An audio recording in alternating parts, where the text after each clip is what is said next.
Why should I have to hide who I am? I wouldn't expect somebody who's Muslim to not wear a hijab, right? The name of your podcast is Here I Am. We have a long fight ahead of us. Here I am. Here I am. Here I am. And here I am. Here we are. Here I am. Here I am with Shai Davidai. My guest today is someone whose name you might not recognize, but everyone should know. I don't want to give people any clues about what's coming in the episode, so I just want them to listen. I'll tell them this. My guest today is an everyday hero. And I know you're already shaking your head saying, no, I'm not. But let's dig into this. I am very excited to have you here. So here I am with Sam Fried. Sam Simcha Fried. That's your Jewish name. Sam, I begin every episode with the same question. What kind of a Jew are you? First of all, congratulations on season 3. Thank you so much. Super exciting, and hopefully many more seasons, and it's an honor to be here.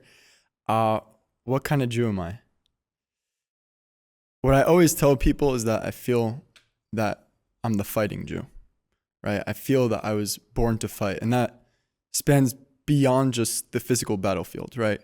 Beyond even the ideological battlefield. I think the way that I feel as a religious Jew, mind you, I don't know if people could see, but I wear a kippah, I wear tzitzit, I daven every day. I feel that being somebody who's on all these different battlefields, I'm constantly fighting for the identity of the Jewish people and to, the continuity of the Jewish people. And it's something that I'm super proud of. And that goes back to my grandfather who fought on Normandy Beach and on Omaha Beach in 1944 to help eradicate the Nazis and what they were doing to the Jewish people then. And even goes back to the Maccabees who were fighting for the Jewish people. And so as an IDF soldier fighting, I think a lot of Jews today feel like the only way that they can really fight is to physically fight.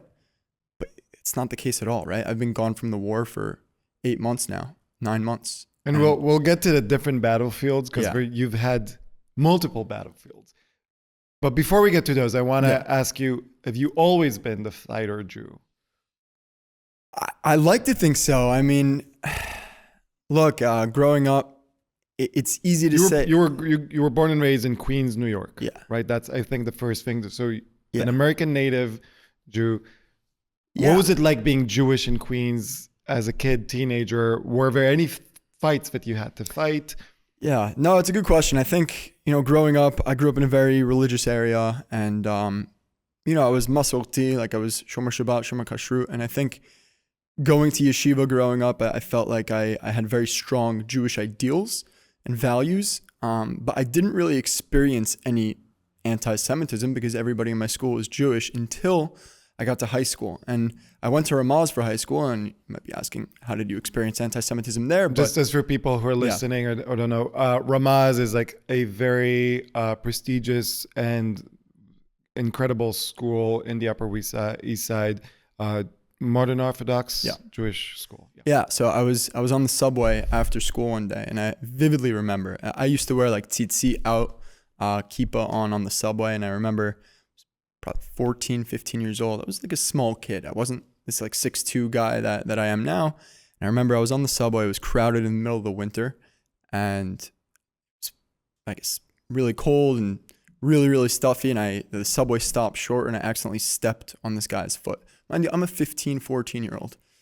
And it happens in New York City every day. Every single day. 100 times a day. Yeah. And I'm by myself. And, this guy like looks at me, immediately sees the kippah on my head, sees my tzitzit sticking out, and starts going on a rampage cursing at me, like calling me a dirty Jew, calling me, I'm not going to say the curses that he said, but I immediately start bawling my eyes out, like, what is going on? I've never experienced this before, and nobody came to my aid.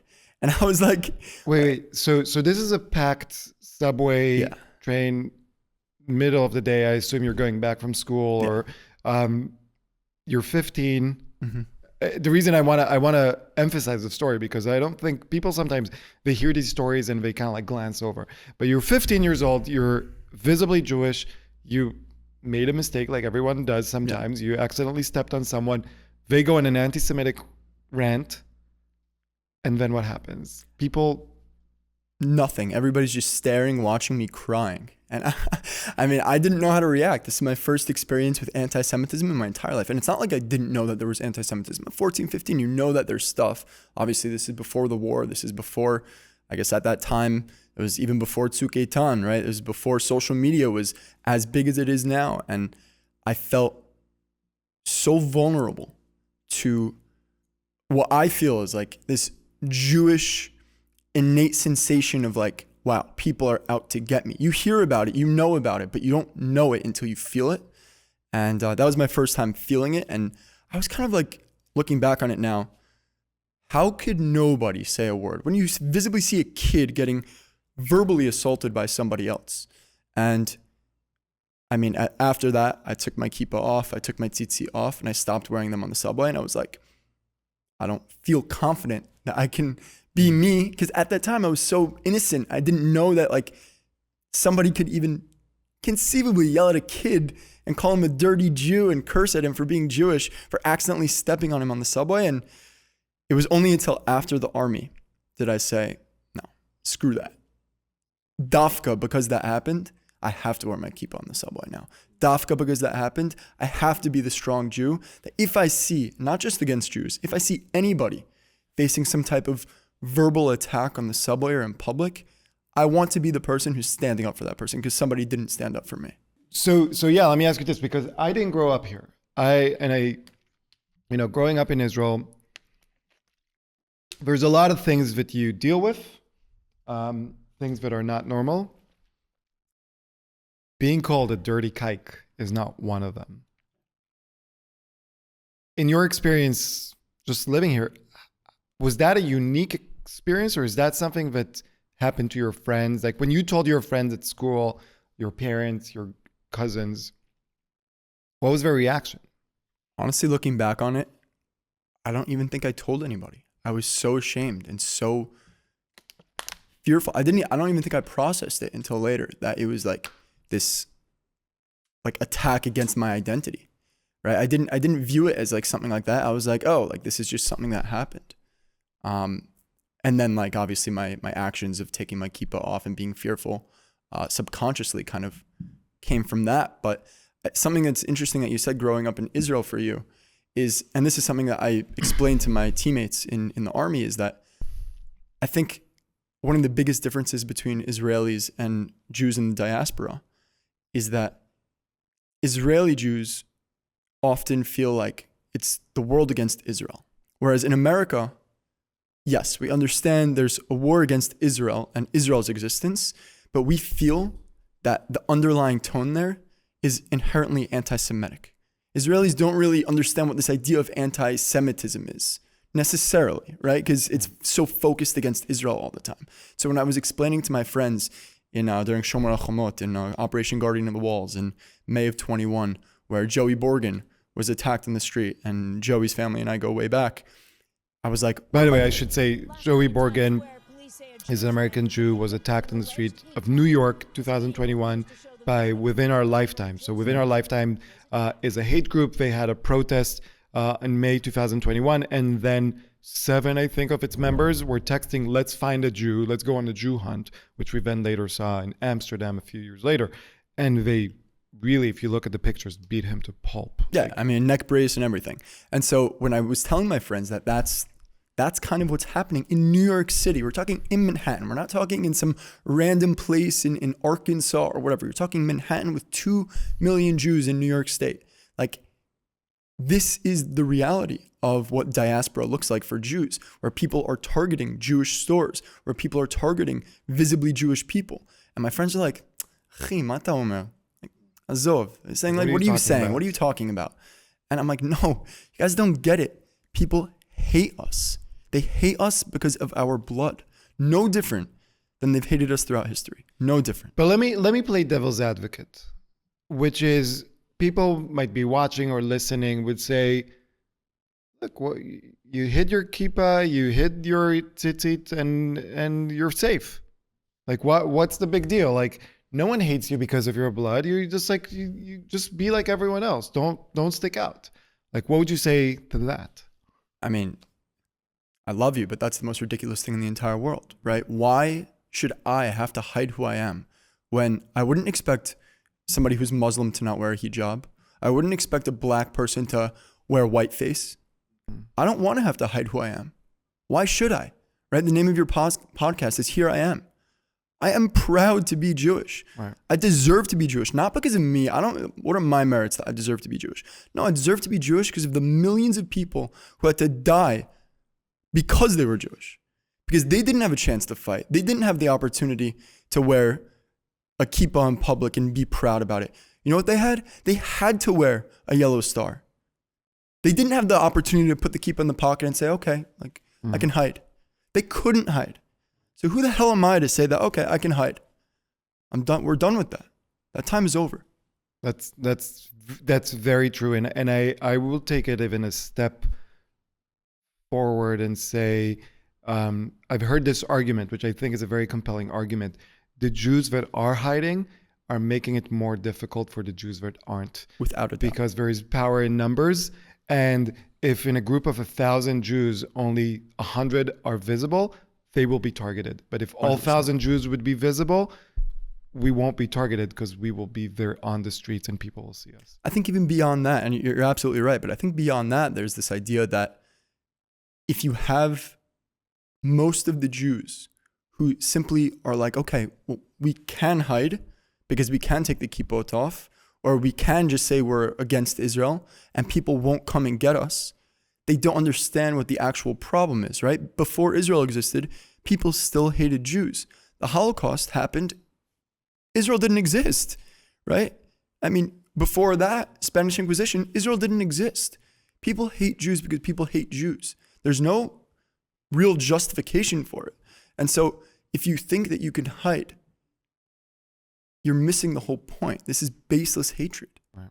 It's baseless. It's not like rationale works here where like you can hide. No, Hitler said he wanted to kill Jews if even a percentage of their blood was Jewish because it's already tainted.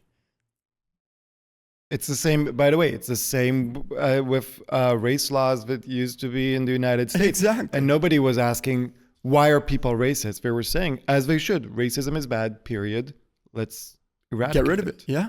So you, born and raised in Queens, New York, went to Ramaz, then went to City College. Baruch, yeah. Baruch, right. What did you major in, by the way? Finance. Finance.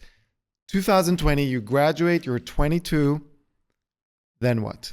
So my dream since I was 9 years old was to join the IDF and be in Tzanchanim and paratroopers. And that kind of came from kind of like what I mentioned earlier, that my grandfather fought in World War II to protect Jews in the world. And I felt very similarly that I wanted to do something bigger than myself before I started my professional career, where I feel like people's lives are generally defined by specific moments or specific periods, right? And I wanted to feel like even if I work for the next 50 years, 60 years, and do nothing significant, at least I could be defined by the fact that I did something bigger than myself for the Jewish people. I did something bigger than myself in protecting the Jewish people, so that maybe I live under a bridge somewhere, but my grandkids and kids could say, he fought for us. Yeah, but Sam, let's be fair. You could have done a lot of things that are good for the Jewish people, fight for the Jewish people. You could have done it here from the comfort of your home. I don't know where you live. I assume it's somewhat comfortable. You could have gone to Israel and volunteered with Magen David Adom, like the Jewish version of Red Cross. Red Cross, we know, doesn't care about Jews. So it's, we have our own thing. Yeah. You could have done it as a firefighter in Israel in the police. Why join the IDF? You literally put your life in risk. Why that? It's a good question. I think in the end of the day, like I said, I'm a born fighter, and not because I want to fight. There's zero part of me that wants to fight. There's zero part of me that wanted to go back for this war. Zero part of me. I wish I didn't have to. But I also know that it would be so hypocritical of me to live my life thinking okay, I could just pray and thank the soldiers and pray that they're okay and hope that Israel is somehow just going to be fine on its own. Israel wasn't built by Israelis necessarily. They were built by people who came after the Shoah and had to fight for their lives with zero understanding of what would come from Israel, right? In 1948, when we fought against 7 neighboring Arab armies, there was no guarantee that Israel was going to exist the next day. The next day, it could have fallen apart. And yet people still, 15-year-olds, there's stories of people who didn't even speak the language, who just took arms and said, I have no family left. Everybody's been killed already. This is our last hope. And so for me, it feels like, we say the Hatikva, which literally, our national anthem, which literally means the hope. And what I tell people is that it's not just an anthem, right? It's not just a song. It's an obligation. We have to be the hope. How can I live my whole life telling my kids and my grandkids and my family members and my friends that we love this country, Israel, and this is our home, but I'm not willing to fight for my home when it's in trouble? So tell me about your experiences, joining the IDF. I'm sure, no matter how much you feel like you're a natural born fighter, and your grandfather's story, which is just incredible, I'm sure it was difficult. Yeah. Coming from New York City to, I don't know where, Basit Sanchanim, I don't know what was that. Yeah, Bach Tzanchanim. Bach Tzanchanim, what was it like? Yeah, I think just the context of when I drafted was also a very strange time for the world, right? It was March of 2020, so the very beginning of COVID, which was in a lot of ways good for me having drafted at that time, in a lot of ways just different. The good thing is I didn't really miss much in the world, right, during the time of my army service, so I didn't feel like I was missing out. But it was just strange in general, and being in a new place where you don't have the comfort of being able to even express yourself, at least at the beginning, express yourself the way that you want to, and the frustration that comes with that, and having to excel at a language that you're not native to, and understand a culture of people that you're not native to. And as much as I've visited Israel, it's very different to be, fast-paced environment where there's no leeway where they're like, oh, okay, he's a lone soldier, give him a break. No, I expect that. Dafka for me, because I'm 22 and a little bit more of a responsible individual than an 18-year-old that just drafted, that I would be leading people. And how can I lead people if I'm falling behind in the language? So I think that was probably at the beginning my biggest concern. Of course, I did everything in my power to kind of make sure that wouldn't be an issue. And so that was just learning the language as fast as possible and as efficiently as possible. And then just being in the mizgeret of the army, right? Being in the framework of the army is just so different, right? Months before, I'm partying, enjoying life in Manhattan, at bars, at clubs, whatever. And then suddenly it's 3 a.m. and you're running a 10K and you're doing whatever in the field. You're training like crazy and you have tanks next to you and it's just like, what? Am I in a movie? What's going on here? My friend and I, another lone soldier who was in my company, we'd always say, no matter what's happening, how bad it is, getting rained on for kilometers and kilometers, carrying heavy equipment and whatever, we just look at each other and we're like, it's part of the movie script. It's just, this is we're living a crazy life right now. But in a way, it's not a movie script. It's real life. It's so real. I want to ask you, was there anything during those 2-3 years where you were serving in the IDF that shattered your previous misconceptions? And you seem like you knew a lot about Israel and what was going on and the whole issue with Palestinians and with Hamas, make a differentiation there, West Bank, Gaza, Lebanon. Was there something that shattered your preconceptions? Yeah, so many different things. Obviously, I think first and foremost, the love of the Israeli people for their homeland. People love Israel so much. And it's not, when I say Israel, I don't mean necessarily just the Jews in Israel, right? On my team, I had Arabs serving with me.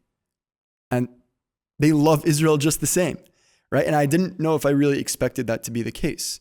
But they were fighting with us in the war. They were fighting with us during missions just the same as we were, right? And so that's one.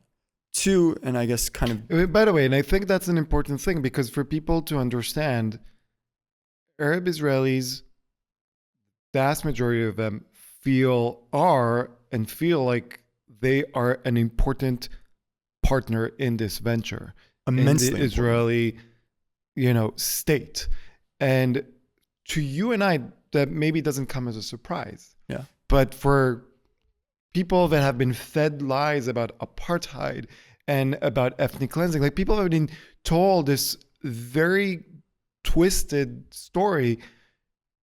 When they are faced with someone like that, when they're faced with Yosef Haddad, who is an Arab Christian Israeli who was severely injured in the 2006 war in Lebanon, like they don't even know what to do with that.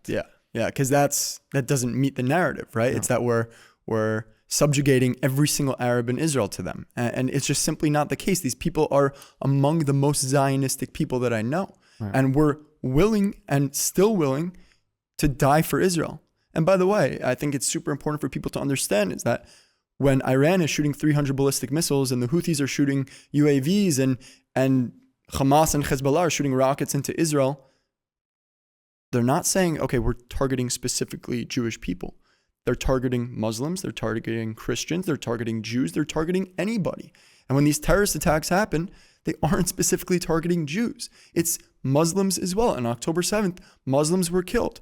This isn't like what I always say is that this isn't a war inherently just Jew against Muslim or Palestinian against Israeli. This is inhumanity versus humanity.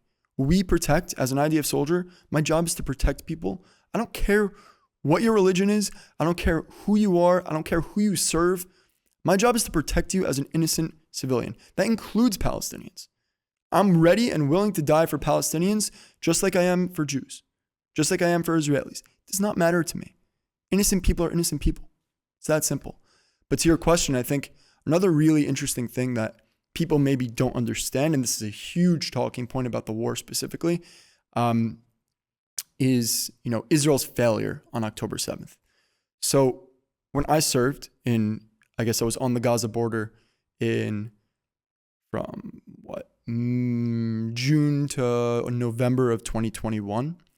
The way that it worked was if it was 3 a.m. and somebody was maybe 400 meters from the fence, the first fence, right? Mm-hmm. We would get an alert and we would be there sub 1 minute. Sub 1 minute, we're there at 3 a.m. because somebody is 400 meters away from the fence. And so people say all the time, like, how is it possible that Israel wasn't prepared? They weren't able to stop them before? No, there had to have been some massive breach of security that disabled them from being able to get there. From whether it was a cyber attack, and look, who am I to speculate? I'm just a soldier. I'm not high up in intelligence or anything. But to me, what seems like happened is there was likely a major cyber attack with the help of some foreign country, not going to implicate any countries, but they could not pull this off. Well, we don't need to speculate, and this is important, but we don't speculate too much. But we do know that the attacks of October 7 started by they first targeted the cameras, the electric equipment that was monitoring the borders, and it is a border, just like every country has a border. Absolutely. Targeting the units that are specific to what we call the tetzpiniot, the observers that are specific to that. And then once you take off the eyes and the ears, then it's hard to mobilize people because you don't know where the attack is coming. Yeah. But we'll get to that because then you get discharged in 2022. Yep. You came back to the US. Why didn't you stay in Israel? Listen, that was, I made a deal with my parents that I'd come back, and I'm happy I came back. I think it was the right thing for me at the time, but inevitably my goal is to be in Israel. So you came back. What did you do? Took some time to myself to kind of reintegrate into society. It was quite a jump to come back into a regular life. But after a little bit of time, I was like, okay, prepared to now start my career, start working at a bank in project finance. And then I guess after a bit of time working there, the war breaks out.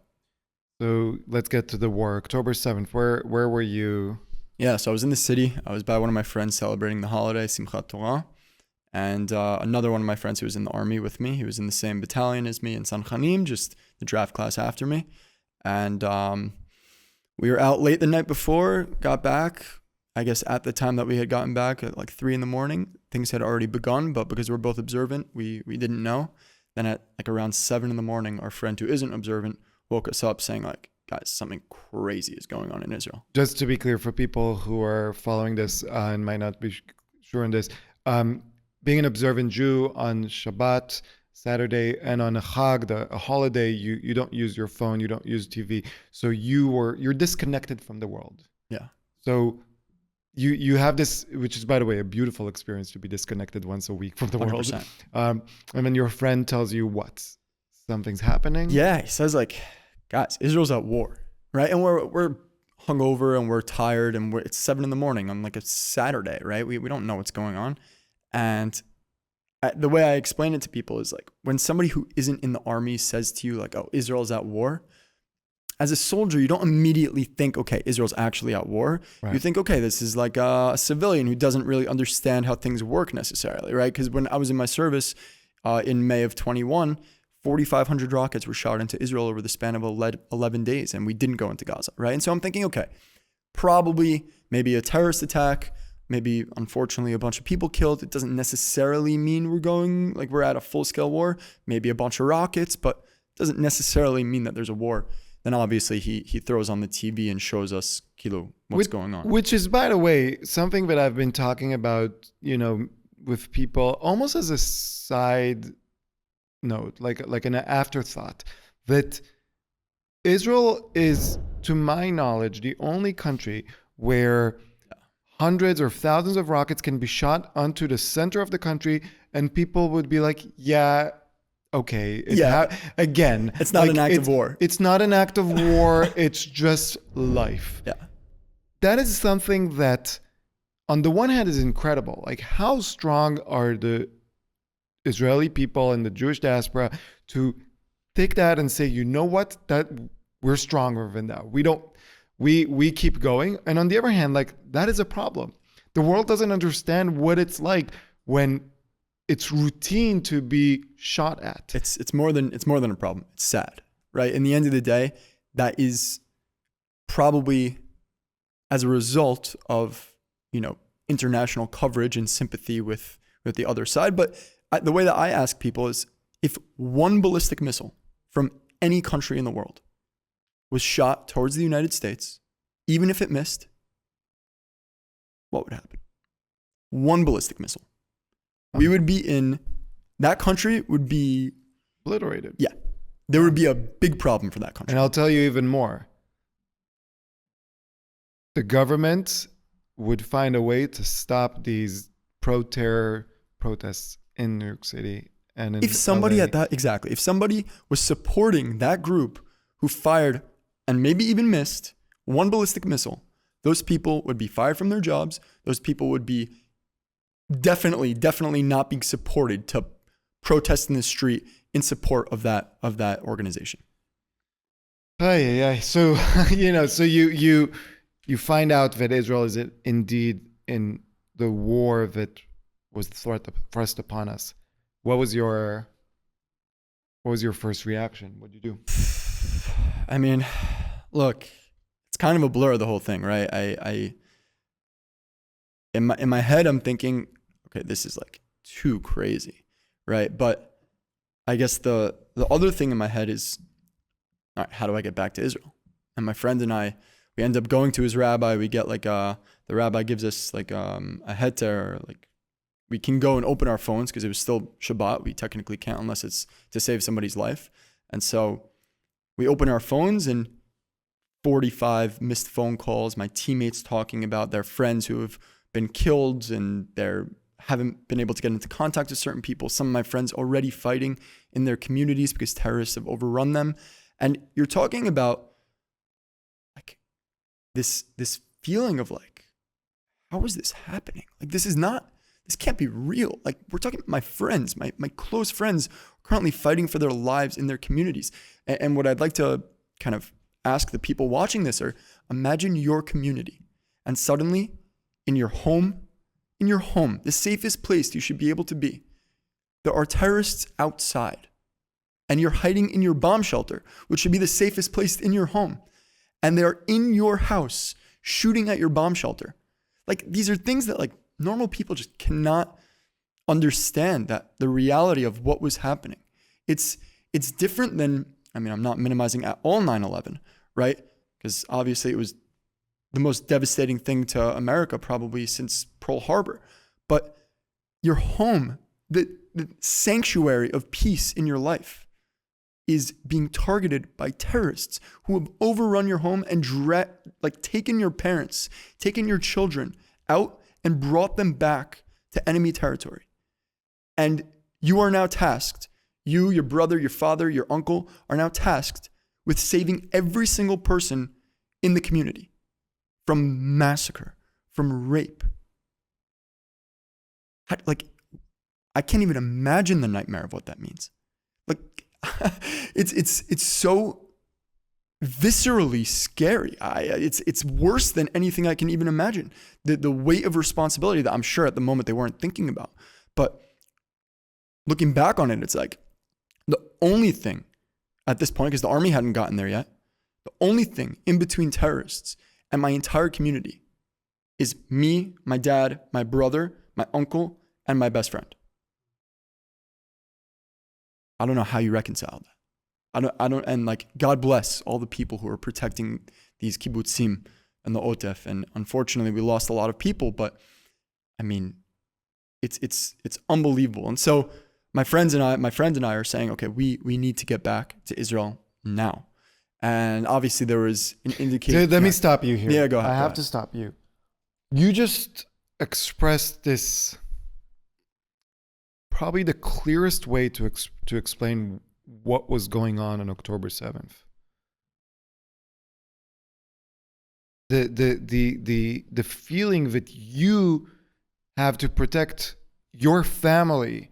I've seen videos and interviews of people that are not fighters, like, and how they took like the biggest kitchen knife into the bomb shelter. Like, but then your reaction was, how do I go fly to Israel and join the fighting? Yeah. Where are your parents in all of this? They don't know yet. I mean, they're in Queens right now, right? Okay. And I think, when people have asked me like, why did you have to go back, right? And what I always say is pretty simple, right? My entire life, like I said to you before, I feel like I'm a born fighter. And I have always said that if I was living in the time of the Maccabees, I would have wanted to be a Maccabee, right? And if I was living in the time of the partisans who were fighting against the Nazis in the forests, I would have wanted to be one of the partisans. And if I was living in the time of the Irgun and Palmach and Etzel and Lehi, I would have wanted to be one of them. And so history in this moment gave me this unique opportunity and extended its hand to be one of the few fighting Jews in our 4,000-year history. Shai, what am I going to do? I'm not going to take that opportunity? How could I not? How could I not take advantage of an opportunity to protect my people when we've walked like sheep to the slaughter so many times? I refuse. And so I say, flew to Israel. Yeah. And make your way to Israel. Yeah. So we get back and, I guess preceding that, the conversation with my parents, man, Yes. that was, sorry.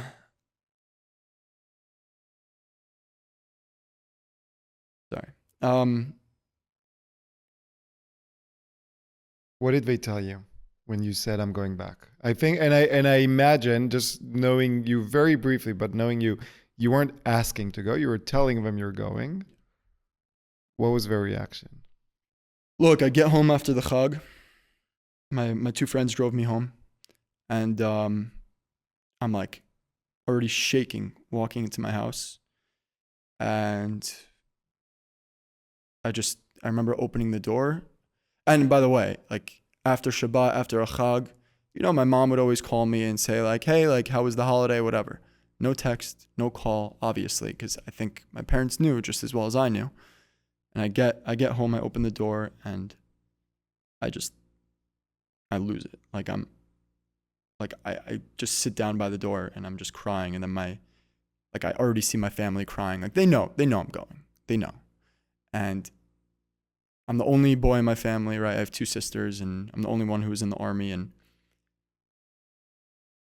my family saying to me, obviously, don't, like, crying that they don't want me to go and that I'm too young to go and put myself at risk. I have so much ahead of me and whatever. And I think understandably so, right? Like they don't want me to go to an active war. I think my response to them, I don't exactly remember, was something along the lines of, but everybody else doesn't have a choice, so why should I?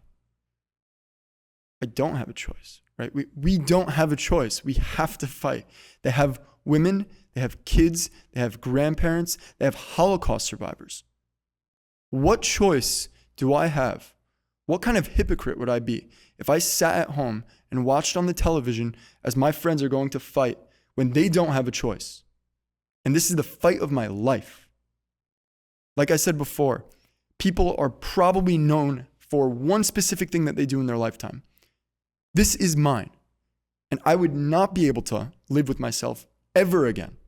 When my kids at my deathbed or my grandkids ask me, Dad, Saba, what were you doing on October 7th? What did you do to protect Jews? And if I had to look them in the eye and tell them that I did nothing, the things that I could have done compared to the things that I could have done, I would be ashamed. I had to fight. I tell this to everyone. I tell them, this will be written in the history books. Your children and grandchildren will learn about this in history class, and they will ask you what you did. Israel, in the diaspora. We will ask you, what did you do when Hamas and Hezbollah came for the Jews in Israel, and that the Hamas and Hezbollah supporters came for the Jews outside of Israel? And the worst answer you can have, there's no wrong answer other than, I did nothing. So you spent 41 days in Gaza. Yeah, I mean, it was a bit more. By the end, it was about 2 months. 2 months. Yeah. What was it like? Again, you just got back from New York City. You have a job in finance. All of a sudden, you are in Khan Yunis. You're in Jabalia. What was it like? I mean, like, other than knowing that, we're protecting Israel and feeling like we have a really important part of history right now, it sucked, right? It's not a fun place to be. And we know we're going to get ambushed. Every single time we see an enemy, we're going to get ambushed. They know that we're coming. They're waiting for us. And it's not fun. War is not fun. For anybody who thinks that we are enjoying ourselves being there, no. This is the worst thing that anybody could experience. And I mean, you watch movies, you see Saving Private Ryan, you see Fury, you see all these movies, and you see like towns destroyed and all the rubble and all this stuff. It does look like that. And it's awful. It's really awful. And unfortunately, Hamas, I mean, in the end of the day, Hamas is to blame for this. We did not ask for this war. We did not want to be there. And something that I tell everybody is that on October 7th, you didn't just have the slaughter of 1,200 Israelis. You didn't just have the hostage taking of 251 hostages. You had Hamas, Iran, Hezbollah, PIJ signing the death certificate of every single Palestinian in their blood who have died as a result of this war. We did not have to have this war. These people did not have to die. And it's not Israel's fault, and it's not the Palestinians' fault. It is these people who have orchestrated this war, signed off on this war, funded this war, materially supported this war, who have forced these people to die. But I do want to ask you, and it's important that someone was there will address this. I think a lot of times people say, what about civilian casualties? And I think we should be talking more about the civilian casualties, because civilian casualties, it doesn't matter if you're Israeli, Palestinian, it doesn't matter. It's horrible. Any death is one death too much. As a soldier who was there, and you were with the soldiers there, did you ever think about the civilian Palestinians that are there? How do you deal with that? Yeah. No, I mean, I think it's a great question. To your point, every single person who has died is a tragedy. Palestinian, Jewish, Israeli, I don't care who you are. It is a tragedy. And if you look at the numbers and what Israel has done and the efforts that Israel has gone to, the IDF, my team specifically, in escorting people to safety. Our enemy civilians, we have escorted them to safety at the expense of our own lives. People saying that we're committing genocide. What genocide happens when the opposing army is bringing the innocent people to safety so that we don't get them in the way when we're targeting Hamas? Knowing that Hamas might be amongst the people who we're escorting, when we're sending these millions of messages and these leaflets and these phone calls, alerting people, we've taken over radios, like the entire radio system, to tell them, evacuate from this area, we are coming. What genocide is alerting people so that they don't get in the way? And it's really, really frustrating for me when people say that me, an IDF soldier who cares about humanity, who cares about lives, can look me in the eyes and tell me that I'm a baby killer. It is such an insult to the efforts that we've gone to protect people. Like I said to you before, I don't care if you're a Palestinian innocent civilian. I don't care if you're an Israeli innocent civilian. I will die for you if it means protecting you. It doesn't matter. These people don't deserve to be in this situation, but accountability has to be put on the people who are actually accountable. And it's like the classic situation, right? A bank robber comes into a bank and robs the bank at gunpoint, has hostages, and the police are outside trying to settle the score and try to stop the bank robber. In the efforts to rescue all the people, 2 of the hostages end up getting killed. Who are you blaming? Are you blaming the police or are you blaming the bank robber? It's very obvious who is at blame. It's so unfortunate. Well, it's obvious to you. It's obvious to me. It's probably obvious to most, if not all, of the people listening or watching. Unfortunately, it's not obvious to the rest of the world. Yeah. Which brings me to your next battlefield. You finish your 2 months in Gaza, and again, you come back to the United States. You have a job in finance. But then you throw yourself into the ideological battlefield, Yeah. especially of U.S. campuses. Yeah. Walk me through that, because when I first met you, I didn't know that you served in Gaza. And I thought, okay, here's another guy doing great Hasbara, but you didn't have to do the Hasbara. You didn't have to go and explain what's happening in U.S. colleges. You could have just said, I've done my bit. When I'm on my deathbed, my grandchildren will know that I went and I fought for Israel. Why now throw yourself into this other battlefield? Yeah. And right before we get to that, I actually want to address something else about Gaza, and then I'll go into that question. Yeah. It's important for people to understand what we are up against, right? You go into a house and in the area where we're taking over, whether it's in Sajaiya or wherever it might be. And this is perhaps a normal person's house, right? You see stickers in a kid's bedroom of Mickey Mouse or whatever it might be. And then under their bed, you find an Uzi, or you find Uzi is a automatic rifle. Okay. Or you're moving furniture around, like a big couch, and you hear something moving in the couch. You flip the couch over, you tear it open, and you find an RPG ready to go. This is what we're dealing with everywhere. Every single person's house that we went into, every single one, we found something, whether it is just a flag of Hamas or a manifesto of ISIS, or it's whatever it might be. We are finding things everywhere. And I'm not saying that there are no innocent civilians, because there are. There certainly are. But we have an obligation to defend our innocent civilians, just like every other country in the world will. And these people are hell-bent to their death in trying to maim, injure, harm everyone. And that includes the Palestinians. And I think it's really important that people understand that Hamas is not a resistance group fighting on behalf of Palestinians. They're a group so selfishly trying to increase the amount of Palestinians who get killed in this conflict, because that is what garners international attention. And it's so tragic. So for people who are watching who don't understand what's going on, they need to really look at what is Hamas, what do they stand for, and why are they accountable for this? Because they are fully accountable for this.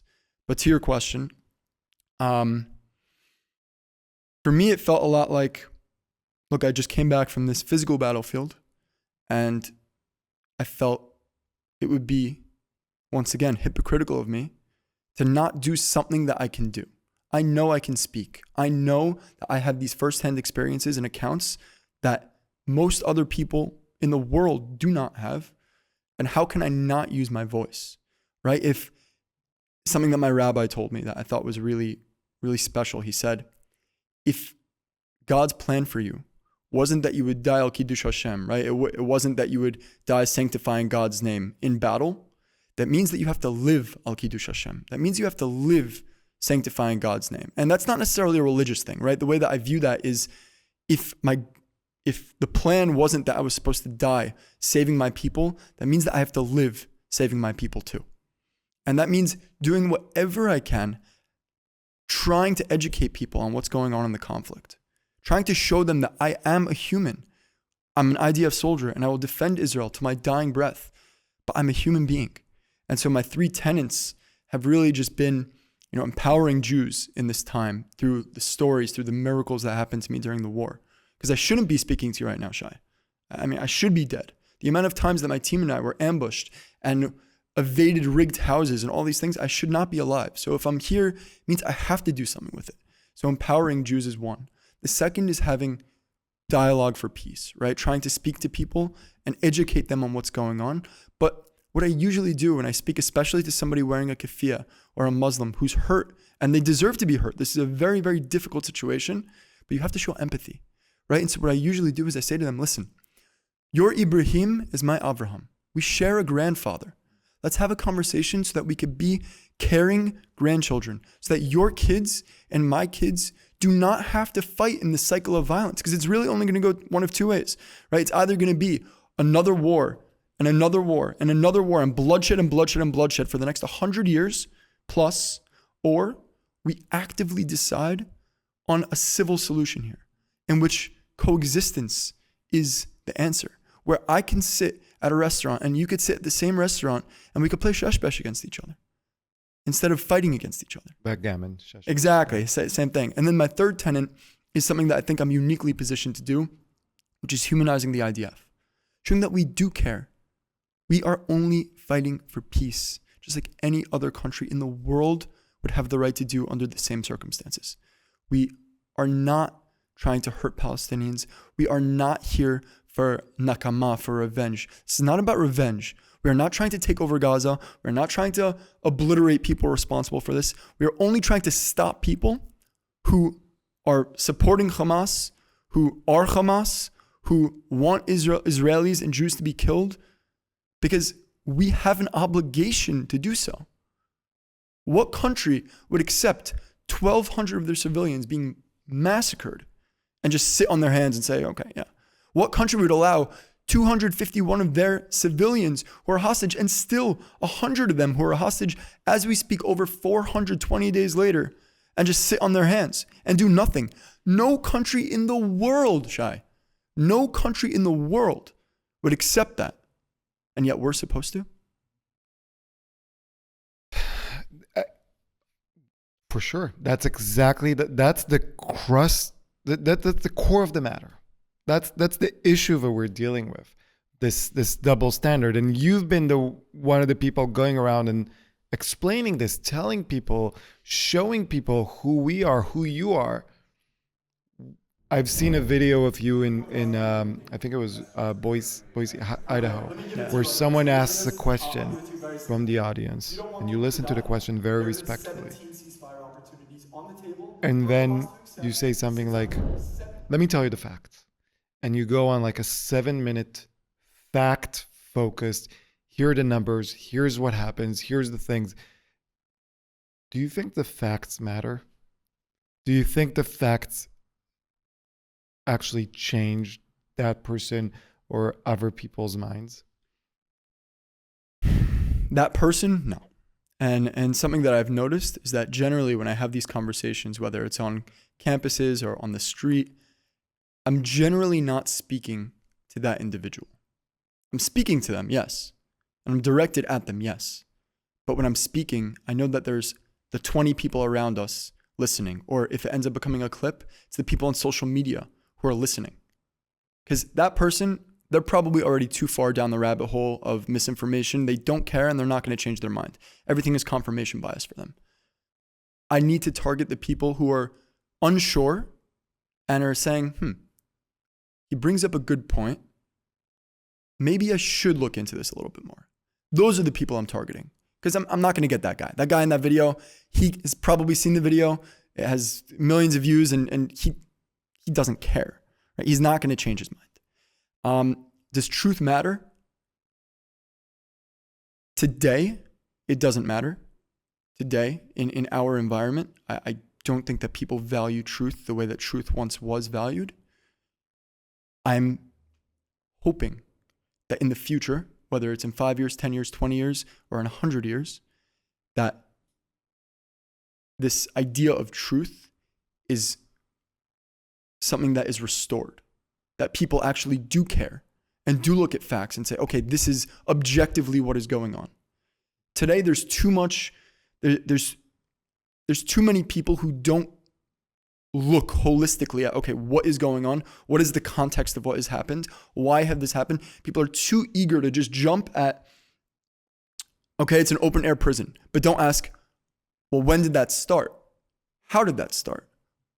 What was Israel's justification for, exactly, why is it a prison? Or they'll say genocide, but then like you say, okay, well, what is it? What exactly is a genocide, right? It's about intent. The intent to destroy a group of people. Well, if Israel has done all these things to prevent innocent civilians from being murdered, does that mean that their intent is not to destroy that group? My point is actually like I completely agree with you. People don't know the words that they're using. They throw out the word like open air prison without even thinking about it, without even realizing that if it is an open air prison, then Egypt is the warden, just as Israel. Like they don't, but putting that aside, I always tell people, let's assume it's an open air prison.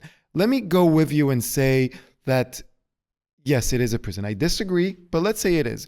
Let's say someone was wrongly imprisoned for 30 years in a prison in upstate New York. And not only that, let's say, like you claim, that that person has been tortured for 30 years in that prison.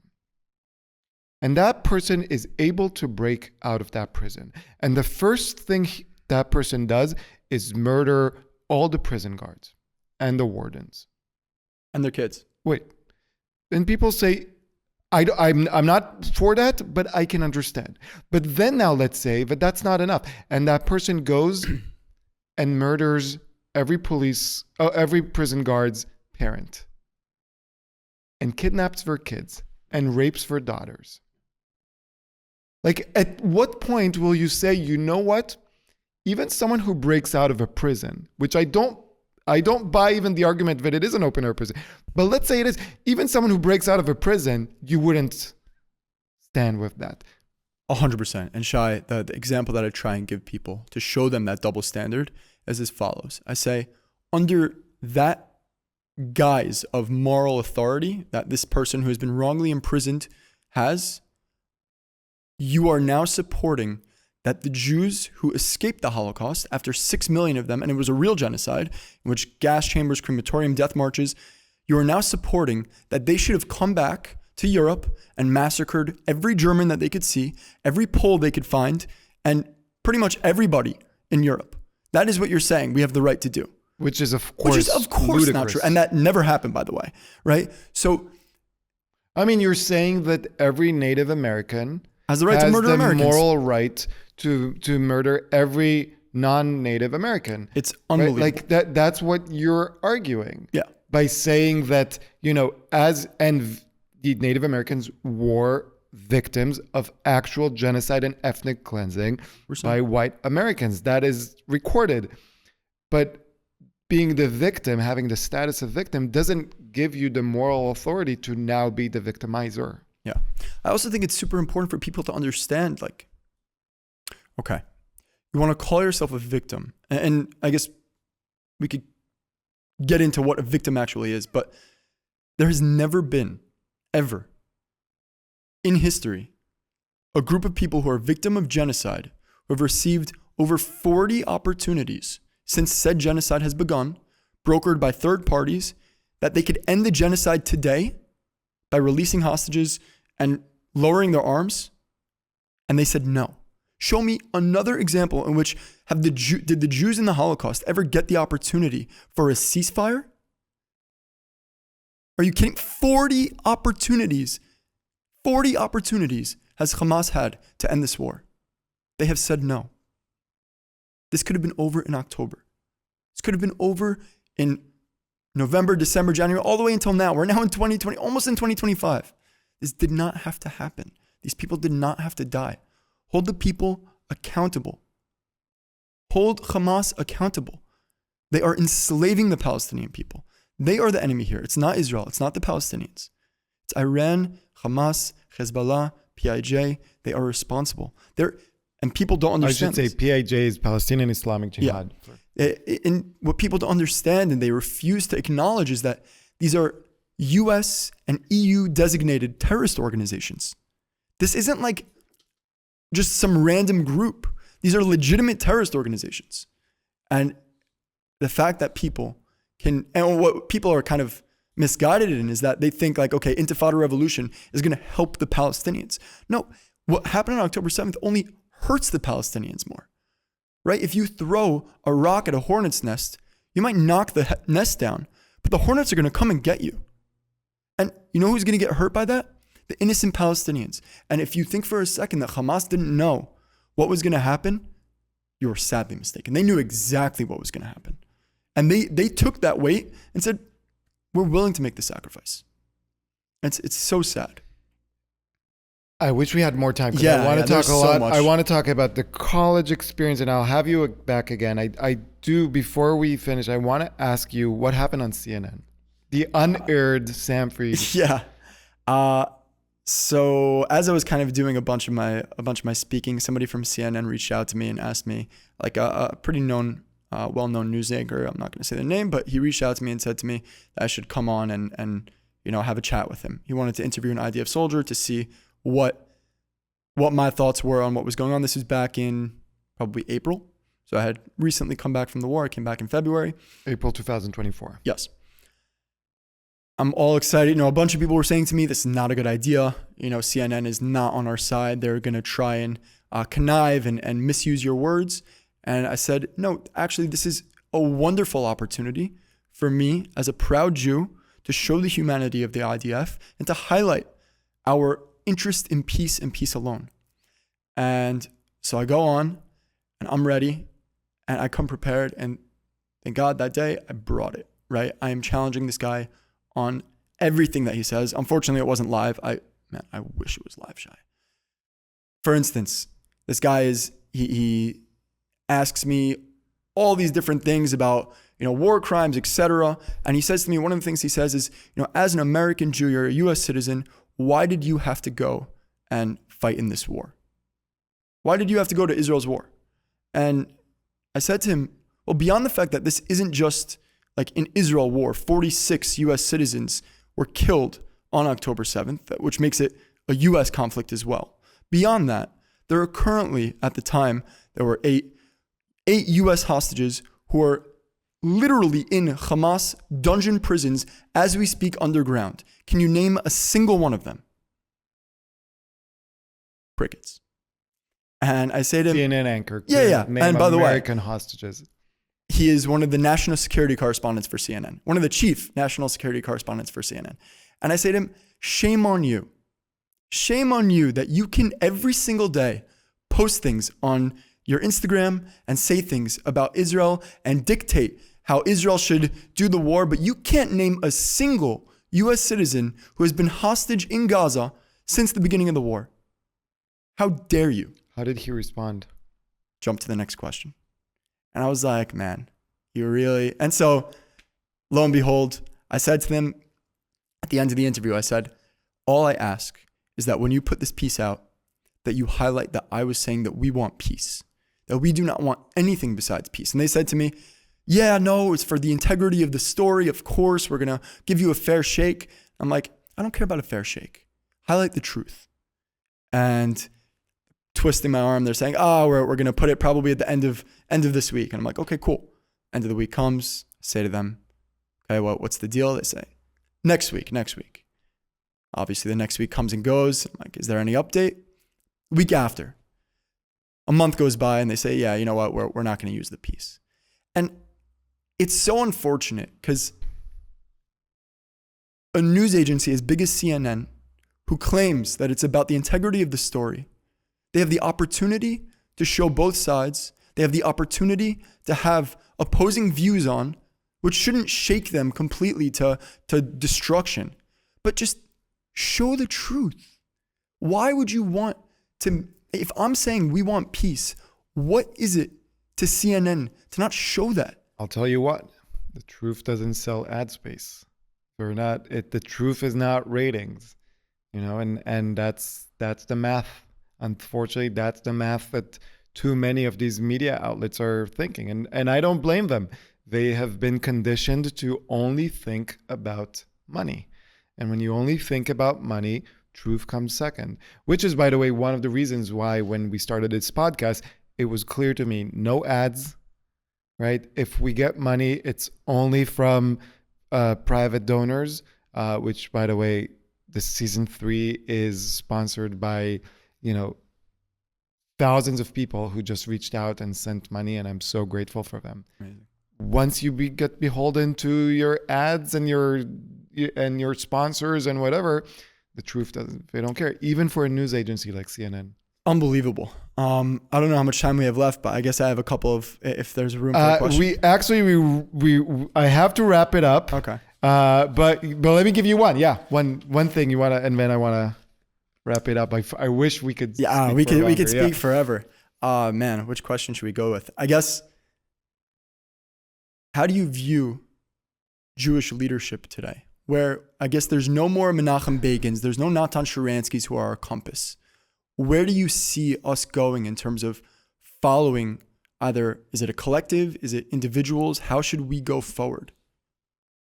Wow, that's a great question, which I'd love to hear your views on this. My view is we have idolized people like Rabin, Menachem Begin, Herzl, like going back.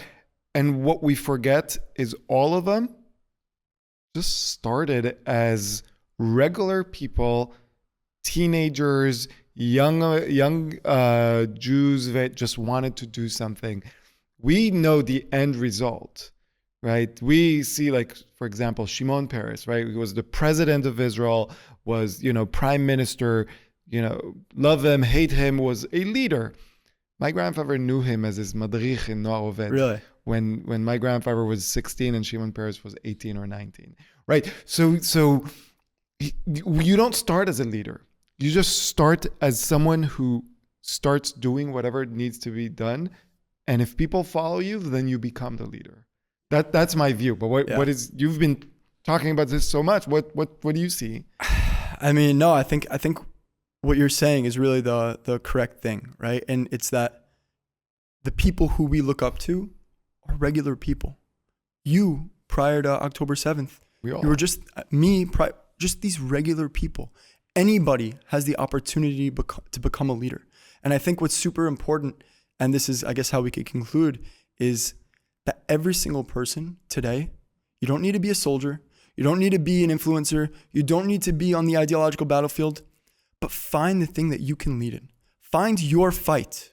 Find the thing that you can do. I don't care if it's giving a cent to charity for supporting Israel, or it's going out and debating people in the street. I don't care if it's coming to a rally. I don't care if it's connecting to your Judaism or going to fight or volunteering for MADA or whatever it is. Find your fight. Lead something. Because in the end of the day, we have only been able to thrive because of people's contributions, individual contributions, that as a collective have been able to reap yield what we have. But we as a people are a people of leaders, and each individual has a responsibility to lead in their own way. So just find your fight. Man, I wish we could end this here. Just drop the mic, because that is the whole point of this podcast. Yeah. But before we do, I want to finish off. Every episode I finish with what I've been calling the Jewish lightning round. Cool. Series of quick questions and answers. There's no right or wrong answers. You get one pass. I get to decide whether you get that pass. All right, Sanfried, what is one thing people don't know about you? Oh man, I don't know. I am very emotional, and I struggle with everything going on a very emotional level. And I know people see like this strong guy outside fighting on the front lines, whether ideological or physically. It's very difficult. It's not easy. What is one thing people don't know about the Jews? We are lovers. We are lovers of people, and we have just sought to make life better for everybody in the world. To be a light amongst the nations doesn't mean we lead the nations. It's to make life better for the nations through innovation, through leadership. We only want to help people. What is your favorite curse? Sharmuta. Stop now. I like that. Sharmuta, which is Arabic. When was the last time you cried? Man, yesterday. Just very overwhelming, like everything going on. It's very it's this whole situation. It really gets to me. Like I said, I'm an emotional person, and reflecting on things, writing things down. You look back. I was in Gaza last year at this time, and I think back to a specific experience, literally yesterday, last year, and I'm very thankful to be alive. But so many people haven't been able to get out of those situations, and so mortality. If you could have any person over for Shabbat dinner from any moment in history, who would that be? My dad's dad, my grandfather who fought in World War II on Omaha Beach. He is my compass. He is my hero, and maybe he didn't end up becoming prime minister or anything like that, but he is the person who I wish I could have met, and I never met him. What's your favorite Jewish holiday? Listen, it's a weird one, but I guess it's the dichotomy between Yom HaZikaron and Yom HaAtzmaut. I think it's really Memorial important. Day and Independence Day. Exactly. I guess it's not a Jewish holiday, but it's the Israeli holiday. I think it's really important to understand who has given what for us to be where we are, and for us to then go from the worst day. They follow each, right? So Yom HaAtzmaut follows Yom HaZikaron. So you go from the saddest pit of sadness in Yom HaZikaron, and then the next day it's the biggest celebration. I think there's a really beautiful quote by 50 Cent where he says, "What good is the sunshine without the rain? What good is the joy without the pain?" And I think that is the summary of that juxtaposition and that dichotomy between Yom HaZikaron and Yom HaAtzmaut, where you really appreciate what we have. What's your least favorite Jewish holiday? Any holiday that lands a 3-day yontif or a 2-day or 3-day yontif in the middle of the week, where I lose all my vacation days from work. When do you feel safest? Ironically, it's when I'm wearing my uniform and carrying my gun, knowing that even though I'm a target, I'm protecting people. When do you feel least safe? Ironically, when I'm in civilian clothing and when I can't protect people. What gives you hope? This is a difficult one. I think what gives me hope is that I'm able to walk in the street today still wearing my kippah, and people will stop me and just fist pound me and say, like, kol kavod achi. Or I go somewhere and people say to me, your video inspired me to be a proud Jew. And I think so long as we have proud Jews who are willing to fight, whether it's you, I, anybody, we have that tikva, right? Like I said to you before, it's not just an anthem. Yeah. It's a real an hope. obligation. What's the first thing that comes to mind when you think of the words Jewish civil rights? Just the right to exist, the right to be a proud Jew without people